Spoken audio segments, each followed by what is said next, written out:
There isn't one right answer when it comes to photo editing. It's a creative pursuit, and every time I edit a photo, it turns out differently. It's like a musician interpreting a piece of music. It will sound different depending on how they're feeling when they perform the piece. So in the last video, you saw me work on this very dull and flat image of Milford Sound in New Zealand, and I created a very dark, moody, broody shot.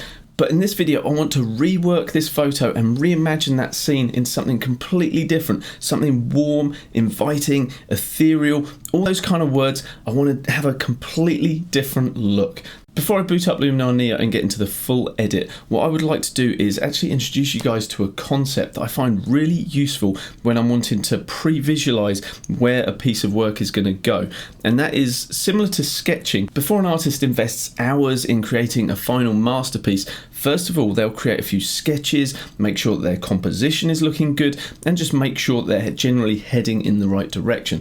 And that is the same sort of concept that we can apply to our photo editing. So we can use the tools inside of our photo editor, and Luminar Neo is great for this because it's all slider based, so we can achieve results very quickly. But literally just have a plan of where we want to go to, or a rough idea, and just play around with some of the tools and think, okay, yeah, this will work, this won't work, and just quickly, within a few minutes, come up with an edit. And that's what I've done here, and I'll put this on screen for you.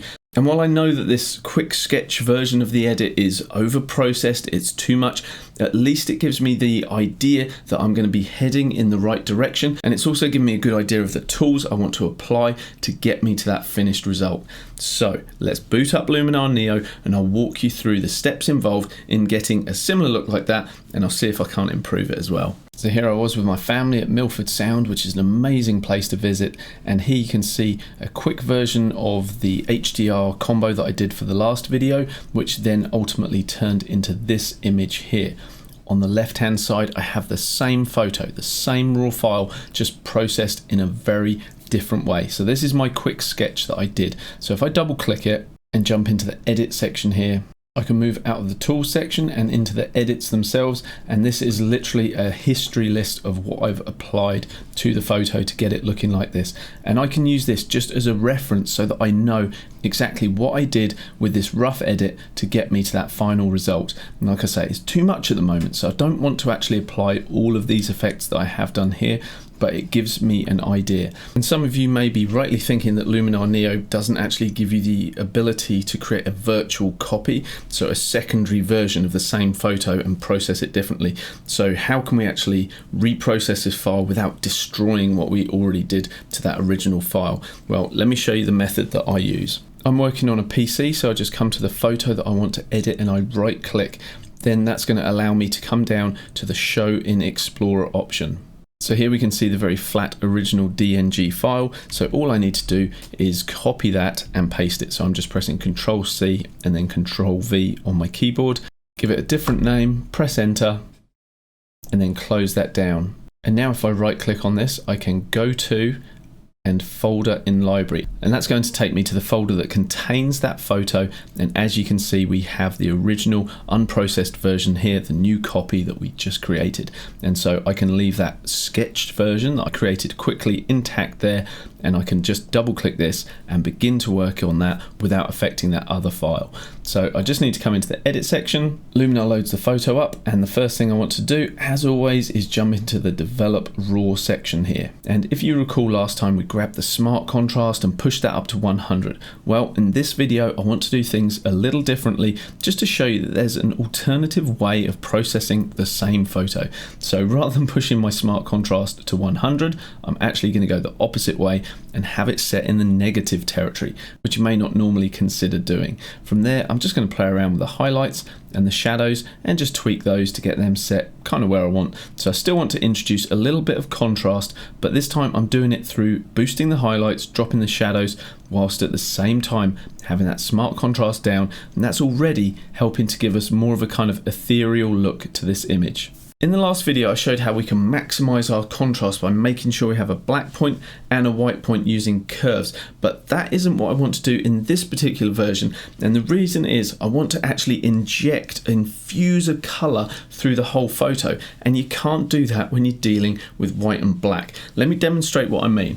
So if I grab the bottom corner of the curve and move that all the way over, so we're starting to get a pure black, and we'll do the same with the top corner, so we're getting a pure white as well. And we can see that by pressing the J key on the keyboard, because that gives us our clipping warning. So yes, we have pure black, pure white, and now let's say that I actually want to inject a color by cranking up the color temperature. You'll actually see that in the highlights here, the pure white area, it isn't actually going to a nice warm yellow. We are actually still at a pure white, and you can also see that the transition between that area and this sort of orangey area in the mountains, it just doesn't look good. It's bleached and blown out, and we are also getting banding as well. And the same is true in the shadows as well. So let's just pull those points back to reset the curve. And already that colorization looks much better without the extreme contrast that I'd previously introduced. So for a lot of edits, yes, you want to maximize your contrast, your dynamic range from a pure black point to a pure white, and have all the tones in between. But if you're just wanting to have a more colorized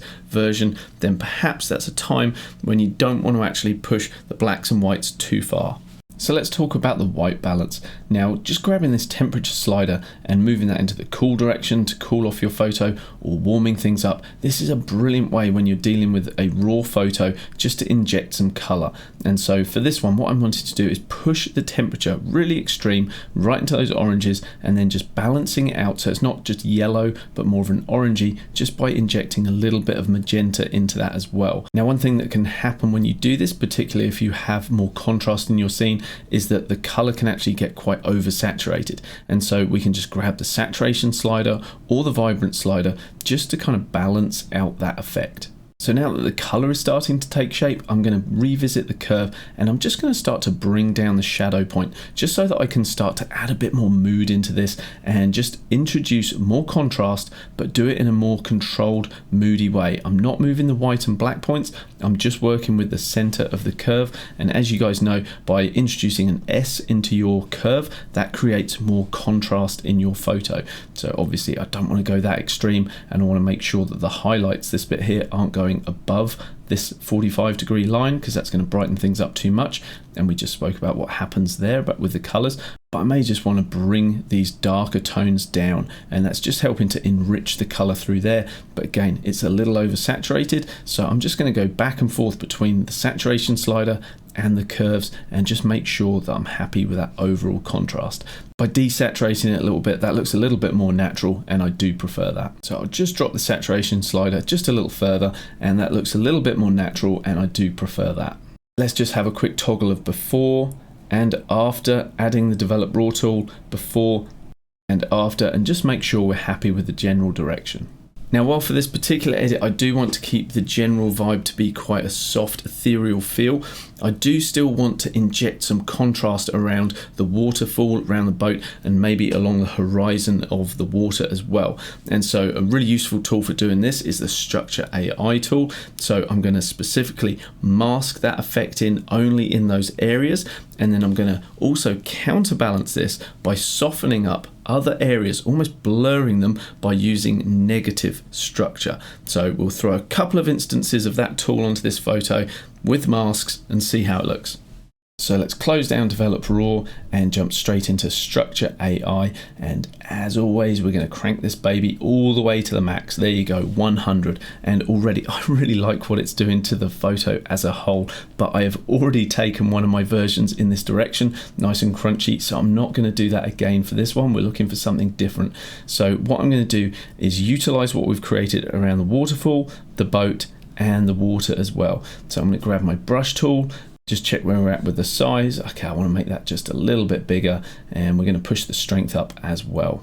Currently we're in the erase mode, and it's going to take us a long time to erase this effect from everywhere. So the better way to do this is just to start by painting it in. So as soon as I click once, the effect disappears, and we're only going to see it where we get this red line where I'm just starting to paint. So this current pass I'm painting with a strength of 24, so on my release of that I have 24% of the effect that we have just created. I'm going to increase the brush size and just go for another pass as well, and just be a little more liberal. Okay, let's have a little toggle of where we came from and where we've got to, before and after. That's looking pretty good. And what we could do is just jump back to the adjustments and just see how we get on if we actually grab the boost slider and push that up. So that certainly gives us a bit more impact around there.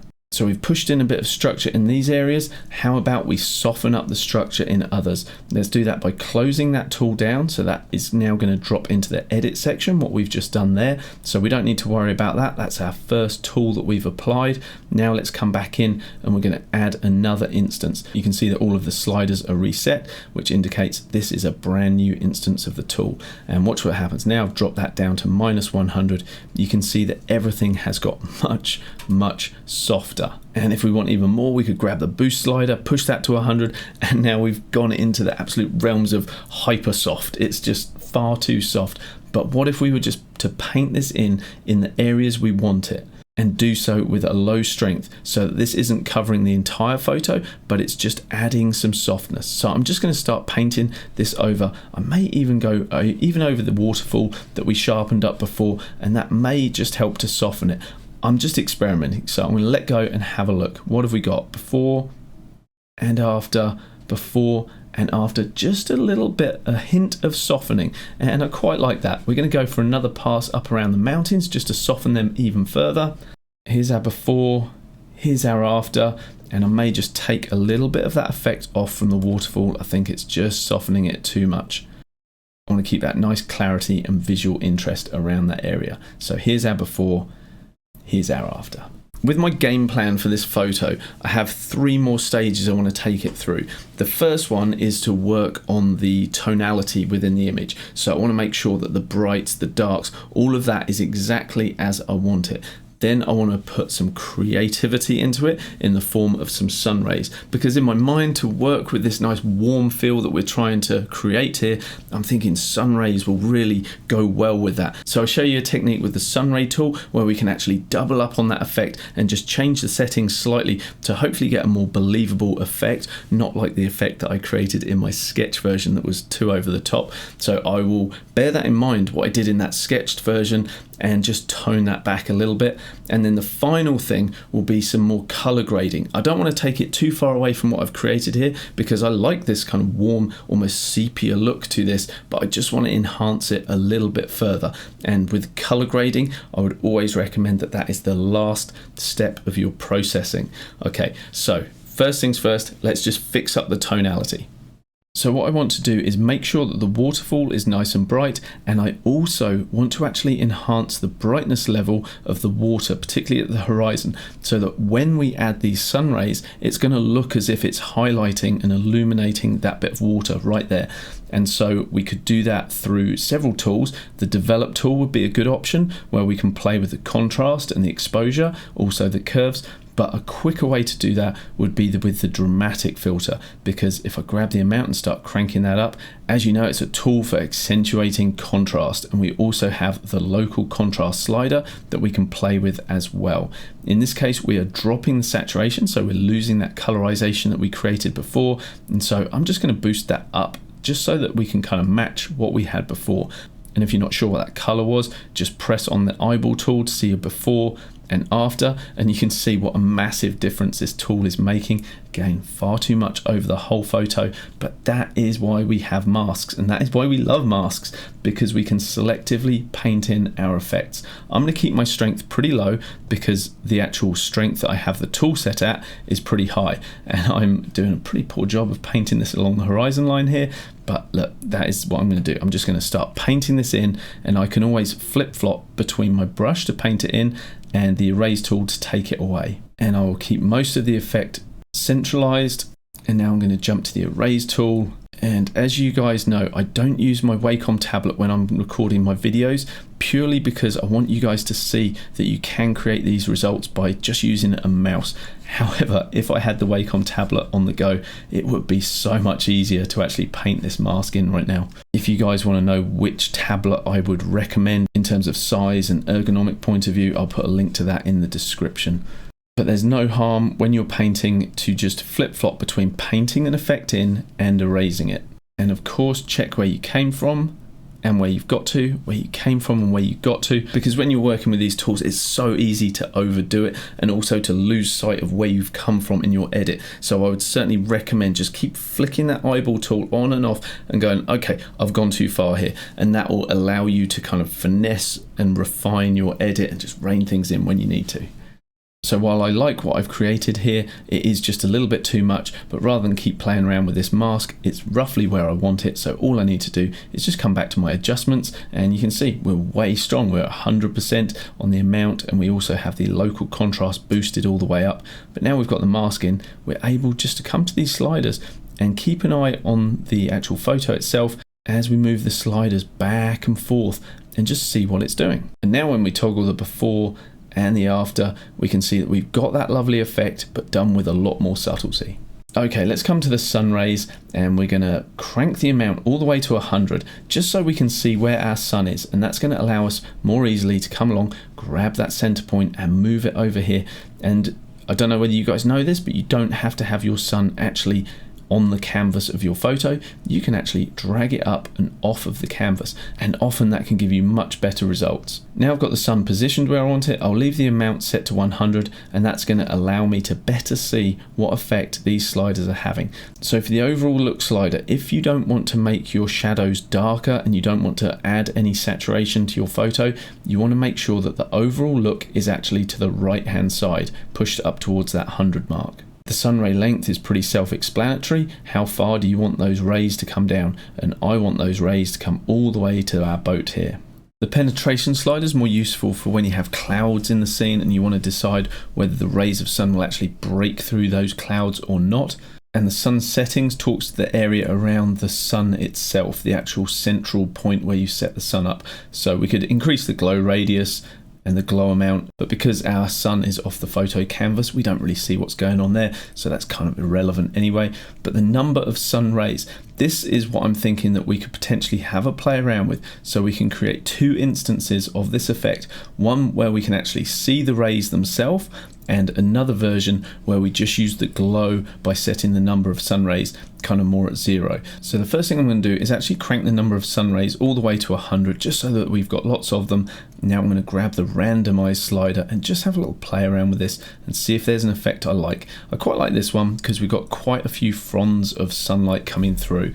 And just like with all the effects, I'm not going to leave it like this. I don't like what's going on in the top right of the photo. What I do like though is just where we start to see the effect coming through down here. I'm going to open up the warmth slider here because we want to try and match these actual sun rays. Currently the actual rays themselves are pretty white, so at their standard they've got a bit of yellow, and if I push it all the way to 100 they go very yellow, which isn't what we want. We want it to kind of just match what we've got going on with the hue in the photo at the moment. We'll go with something like that. So now I just come grab my mask and I can just paint the effect in where I want, or in this case I might actually give us a Kickstarter with a linear gradient that actually comes up from the bottom and then just tapers off towards the top, and that's going to get rid of any of those sun rays up the top. They're going to start to be visible here with 50% visible at this little dot in the center point, and we'll see 100% of them below here. So if I jump back to the adjustments, there you go, you can see those rays there.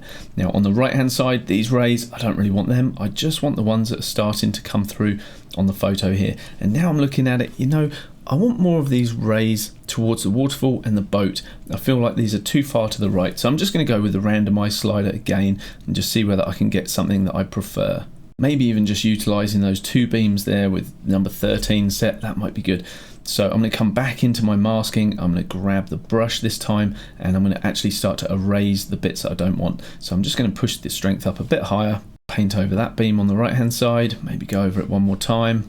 And I'm going to reduce the size and just come down here onto the water, because you can see that the rays don't just stop where I want them to around the boat, they actually come right further forward here towards the front of the frame, and I just want to take that away from there. Not bad. Now I can jump back to the adjustments, and if I want to drop the amount so that we get the effect but just with a little bit more subtlety, we can do that. So I'm just going to move the slider from the right to the left and just see where I want to have this set.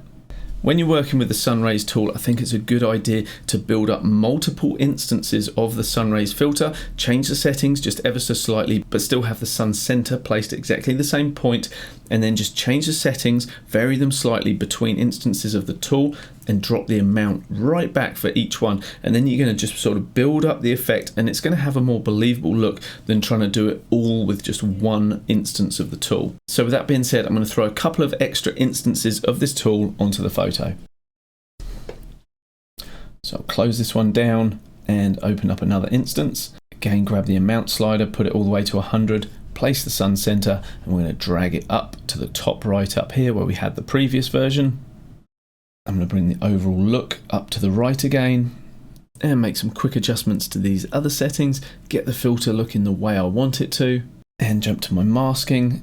This time I'm just going to paint it in with the brush, maybe around 35%. And anywhere that I've gone a little bit too heavy-handed with it, I can just erase that effect. And I want it to look as if the rays are passing through some atmospheric fog. I can jump back to the adjustments, grab the amount slider, and again reduce that to 0, push it to 100, and then just ease this back and forth until I set this where I feel it looks a little more believable. I'm adding one more instance of the tool here, with the main difference being that we're looking for a sun flare effect. So I'm dropping the number of sun rays down from 100 all the way to 0, so we'll get a softer flare effect. And I might just drop the amount just a little further. You can always toggle it back and forth just to check that you're happy with the mask that you created. And if you're not, just erase a little bit more.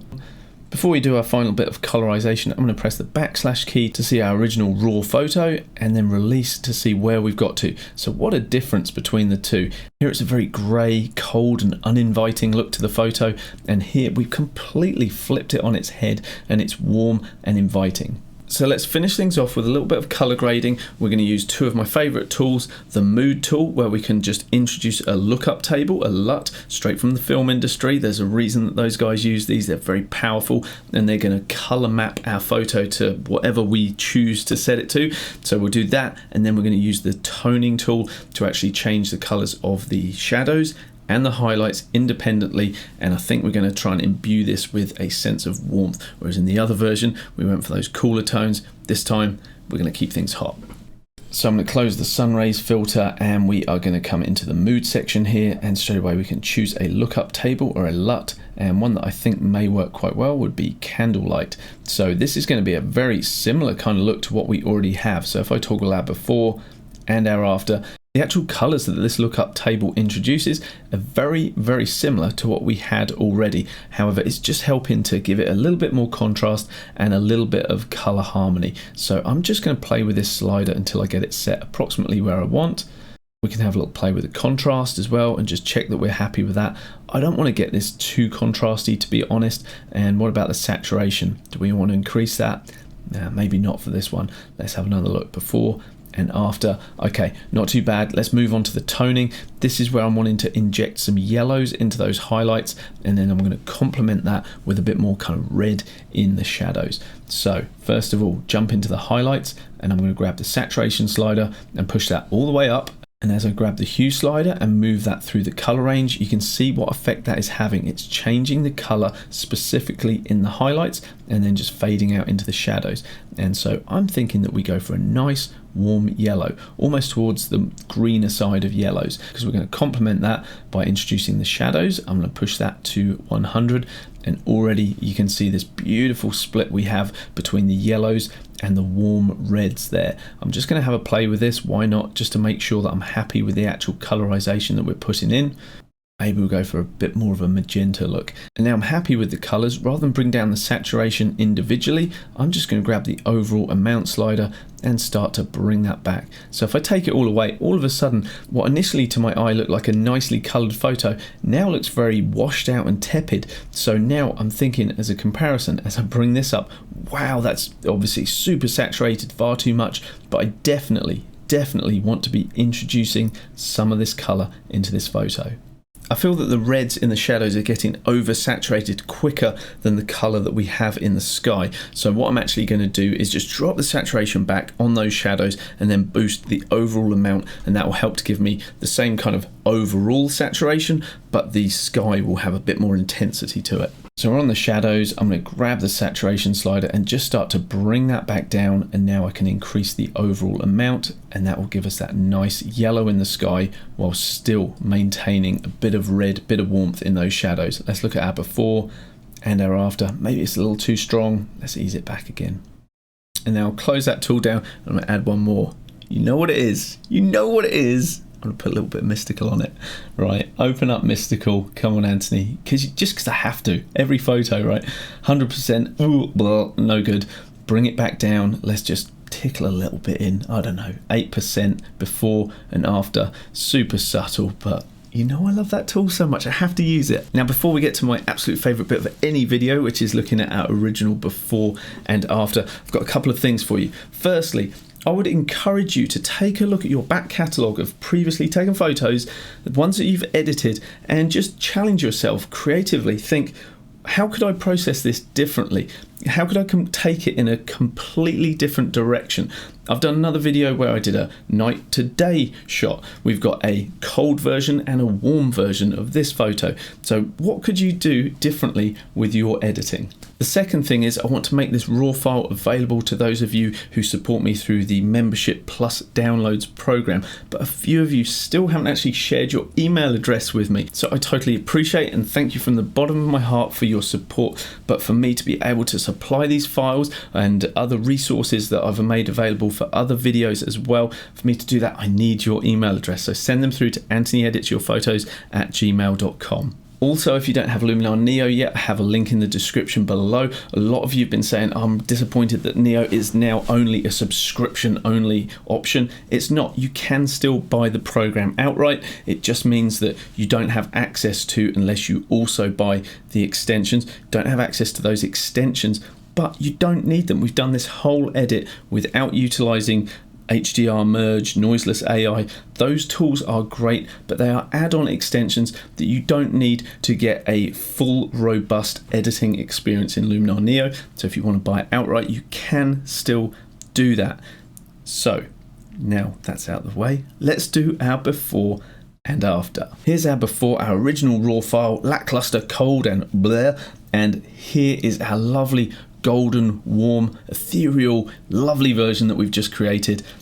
And just for the sake of comparison, here is the previous version that I created. And if you missed that video and would like to see how I actually edited the same raw file in a completely different way, check out that video right there and you'll see a completely different toolset, mindset and approach to that edit. Thanks so much for watching, guys. I'll see you in the next video. Bye bye for now.